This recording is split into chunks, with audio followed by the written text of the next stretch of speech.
Shalom, double honors to the apostles of GMS.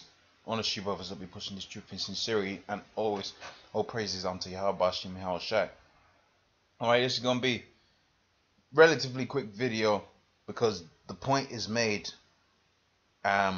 with the headlines, and some of this article in particular goes back to 2013, and this article goes back to 2013 as well, where we saw, and it slipped me, but you saw the privatization of water. Now, it's important to note some of these legislations, some of these acts, and really acts of war, because that's an act of war against the masses of the people. Hence the reason why ultimately these elites starting off out there within America want to take the guns away from the people. So what? So if you have an insurrection, all right, well, the government's going to win because they got the guns, man. Whereas if you had, because always you're going to have it to where the masses of the people are going to outnumber the people that are in control. That's the way the world works. But if you got it to where 100,000 people got basic guns, man, and you got it to where, the governing body's got 20,000 people with machine guns per se, hey, the numbers say even though the masses of the people got basic weapons, they're going to win. Because why? Because they outnumber them by tenfold. All right, and that's just is that tenfold? I think it's it's fivefold rather more. So lucky. All right, and that's just a microscopic example of what they was trying to do with those legislation. But see, what you had it out there right here, what this article is going to tell you is how you had it to where the corporate companies such as Nestle, all right, and Coca-Cola, they pretty much bought out, especially out there in them poor nations, they bought out the facilities. Or they bought water. I can't put it in any other way. They bought water, and that's why it says when water is for sale, what privatization really means. I say, right? And it says the privatization state of water companies around the world always has a common denominator. It is made under the pressure of international lenders in countries where with large debt, or under pressure of multinational corporations and politicians in countries where with a strong economy. All right. So what can we take away from those statements there, man? Countries with large debt implies a poor country, man. Countries out there like out there in Southern America is where Jake be at, man.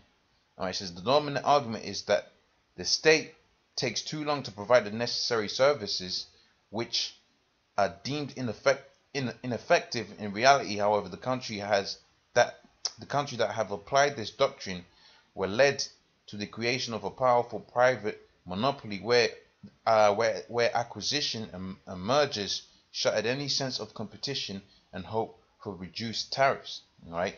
I'm gonna read on a little bit. Some of that, that's pretty much, self-explanatory. You're using big words, as Esau always tries to do, to allow them to fork them by effectively what they're saying there, man. All right. In a nutshell, when the private companies, they deemed that the government was, they put a bad spin on the government, and the government sold it off to them. All right. Because if for all intents and purposes, the government is supposed to be working for the people. So, but when you really read if you take the money situation, for instance, and the crash that you had in 2008, the people that were in the government, all right, that lent to the private bankers and sold off assets, all right, to bail them out, right? Some of those politicians that were in government became, the vice president, the president of those private companies, man. All right, because ultimately it goes back onto what the elites want. See, when you have it to where it's in the government, it's damn near the people have the so-called upper hand. All right, ultimately they don't, but it so-called have the upper hand. But when it's in private hands, man, you can do whatever the hell you want with it, man. All right, and that's why you have it to where they wanted to privatize something as basic and as essential as water, man. And you know what? Consequently, they did so. All right, it says from the beginning of the 1980s until 2000s. There was a large pressure on from international financial institutions and multinational corporations to privatize public water companies. The result was 5 major corporations: Veolia, right, Suez, Agba, and RWE and so held 71% of the world's water market in 2001. So 71% of the water market, which water ain't supposed to be no goddamn market, man. All right, it comes from the sky, man. And you know what? Esau's monopolized something as basic as water. Why? Because as you're gonna see in the scriptures, he enlarges as his desires as help, man. All right, and it says, but the reaction of citizens led to renationalization of networks. It says today large corporations own up only 34%, right, on the market, while 90% of the 400 largest 90% of the 400 largest cities in the world will have public water networks. In 2011, only 12% of the water on the global scale was in private hands. All right, so they're playing, they're trying to show you, okay, ultimately they didn't achieve to do so, but the point still remains that Esau tried to buy the very essence, right, that is that to which the human body lives, man. All right, to what the human body needs to survive with, man. All right, it says, but what has happened in the countries where the networks was privatized? It says Argentina was one of the first countries where Jake be at. Argentina was one of the first countries to privatize water networks in 1993. The government gave them municipal water supply in a consortium of multinational and local companies. It says the World Bank rushed to congratulate Argentina's move, right, describing it as the most promising investment. But the joy did not last long. It says companies placed their friends in key positions. What did I just say? All right, same thing you had out there in the 2008 crash. All right, they'll take the same people that backed them and that was in government. All right, they'll take them and make them president of the company and all of that, man. All right, so they can even earn even more money, man. All right, it says place their positions of government. Rather, it says companies place their friends in key positions of the government, paying them huge salaries, which led to imposing high tariffs that affected millions of people. All right, in many cases, companies increased their profits by reducing maintenance costs, right, and did not replace old pipes. Thus, the water flooded in the poorest of neighborhoods, where Jake be at. All right, with economic crisis that followed. And it says consumers could no longer pay for their water bills in 2005, and corporations Suez and Agdas Barcelona withdrew from the program. It says the government renationalized the networks, whose damages were so severe that it had to be restored from scratch. All right, and they go on. You read the article for yourself. I just thought it was interesting because I didn't even know about this attempt. All right, and as we know, Esau, he'll fail in doing something the first time because it was too harsh and so on and so forth. When we go about the same business again and they make it, rebrand it. What comes to mind? The RFID chip and how it was deemed as harmful to the body, so they sold it off to another company, and they manufactured exactly the same product but give it another name, man. All right, and that's how Esau rolls. All right, but you can see that even from history, man, this man tried to basically own something as basic as water, man. Let me read a little bit of this article. All right, and you know what? They're saying at least 12% of the world's water, even in just 12% in itself, man. That's outrageous, man. All right, this is the next article. It says the privatization of water. It says Nestle, and in fact, all these articles are in 2013. All right, this was really one of the what do you call it? One of the most secret or kept under the radar revelations of 2015. All right, when you go to this guy that does We Are Change, he brought this out in that he said this is really they did the privatization of water again in 2015, but see, they kept it so under the radar. All right, I couldn't even find an article on it, man. All right, so I'm having to use the old articles, but that was apparently according to the guy, and you see he does some pretty decent videos. Um, if you're looking into the into things that are happening out there and that happen underneath the radar, he does some pretty decent videos. So if what he's saying was correct, man, in 2015, one of the major stories that was kept under the radar is that you had the resurgence again of the privatization of water. So these figures really that are reflected here, all right, are not really in existence anymore, because this time they didn't have it to where they went out there so public like that.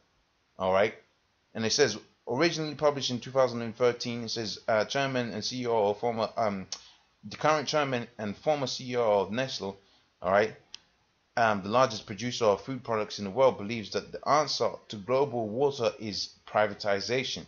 And what's the answer to what did Bill Gates say is the answer to carbon dioxide? Right? When you look at the equation, and it's on El Tahar's page, man. He put together an equation. One of the biggest factors in the equation was the amount of people that you had. So rationally, what he was trying to tell you, right? What he was trying to tell you in a rational sense is to reduce the world population, man. All right, which goes back onto the Georgia Guidestones, where they want to reduce the amount of people that you got out here living in the world down to about 500 maintained population of the world found under 500. What is it? 500 million. All right. It says this statement is on record from the wonderful company that peddles junk food in the Amazon, because they done taken part of the Amazon, right? Deforested it. All right, they got they got them GMO cows out there, all right, so they can make them hamburger meat, man. It says invested money to thwart the labeling of GMO products, of which, if you're hearing this, all right, you got Nestle products out there in your house, and that should be a warning to let you know. Although it doesn't say GMO on it, it's got GMOs on it because they pumped, like the article's telling you, all right, they pumped what did they say? Pumped all kind of money, all right, so that you won't see the labels of GMO products on it, man. It says, and it has a disturbing health and ethics record for its infant formula, and it says has deployed a cyber army to monitor internet criticism. So it really this video, and especially with some of the legislation that they passed with what is this? I forget the word that they had for it, but it was passed in 2015, where you had it to where a lot of the major corporations came together along with the internet moderators to where really they can come up against this video because it's been pushed out against the company, and for all intents and purposes take me to court. All right, but this is a form of truth, and the Most High is gonna have this word out, man. And the scripture says this man was going to be revealed. So we're revealing this, man. All right. They've set up people. There's people out there that their day-to-day job is to defend, right, the company's image, man. All right. Why would you need to defend the company's image if the company was doing good for the people, man? And that's because he's not doing good for the people. All right. He's actually killing the people. And that's why the scripture, it says they shall eat poison, but they shall live. And that's what we're eating right now. We're eating poison. Right, but the Most High is suffering us to live within this society. So what? So the elect could be sealed and we can get out of here. 2/3 be destroyed and Esau be destroyed. It says that the elite of Esau is going to be savored, right, for the time of their captivity, man. All right. So I'm gonna read a little bit more of this, and then I'll get into the scriptures, and I'll call it a day, man. All right. It says this is apparently the company who we should trust to manage our water, despite the record of large bottling companies like Nestle having a track record of creating shortages. All right, so I mean, you can read the article there, but really that was one of the biggest stories, apparently, according to the guy out there on We Are Change, right, that happened out there in 2015, and they really have no articles on it. I couldn't find any articles on it myself. I mean, you brothers are welcome to post any articles that you find on the topic. All right, but ultimately, man, this man wants to own everything, man. Now let's get into the scriptures. All right, and this is the book of Habakkuk, the 2nd chapter, and the 5th verse, and it says, yea, also, because he transgresses with wine, with his philosophies, all right, with his propaganda, government, hey, privatization of water and making the people to believe, that this is a good company, we should trust them, and so on and so forth. But then here you have it when you go into a state of can't say the pandemonium, all right, in a state of sedition, like the scripture says in the book of Second Ezra, the 15th chapter. When that comes about, you really think that these guys at Nestle is going to distribute the water out there to the people that they want to live? That's not going to happen, man. Right? Because these companies like Nestle, with all the GMO foods and a track record of infant formula that kills the babies and so on and so forth, all right, yeah, it was all systematic to do what, man? To destroy Jake. And this is where this precept comes in, right? All right, it says, "For lo, thine enemies make a tumult." Brother, the third verse, and they've taken crafty counsel against that people and consulted against their hidden one. They said, "Come and let us cut them off from being a nation, that the name of Israel may be no more in remembrance." All right, going back onto Habakkuk, the 2nd chapter and the 5th verse. Yea, also because he transgressed by wine, he is a proud man, right? Neither keepeth at home, right? Because they didn't say nothing about them staying in their own countries out here. This mentioned them going out there into where you got them Hamitic nations there, but they're gonna have Jake amongst them. All right, but you had it to where they were in Argentina, France, Germany. All right, now Argentina, more Germany and the Netherlands. Those are Edomite nations predominantly, but they don't keep at home, man. All right, who enlargeth his desire as hell, right, and as is death, and is as death. All right, and that's why when you go to the book of Revelations, I saw a red horse. Is it a red horse? I believe so. Trying to remember a bit too much on the top of my head. Don't quote me on that. Right, but pretty much this man was going to bring about death, man. All right, he says, and cannot be satisfied. Here it is. They're what? The Rothschilds are worth what? 500 trillion. Right, American debt is 18 trillion. And right, that should show you the proportion of wealth that they've got. All right, but they can't be satisfied. But gathereth unto him all nations, and heapeth unto him all the people. Right, last precept. And he's talking about them Jakes out there that will have to pay Esau for water, man. Here it is, you gotta pay a water bill, but it rains every year. All right. Therefore shalt thou serve thine enemies, which the Lord shall send against thee, in hunger and in thirst and in nakedness and in want of all things, and he shall put a yoke of iron upon thy neck until he have destroyed thee. All right. So with that, I'm gonna say all praise unto Yahweh Shem Shai. Double honors unto the elders of GMS. Honestly, brothers, that be pushing this truth in sincerity. Shalom.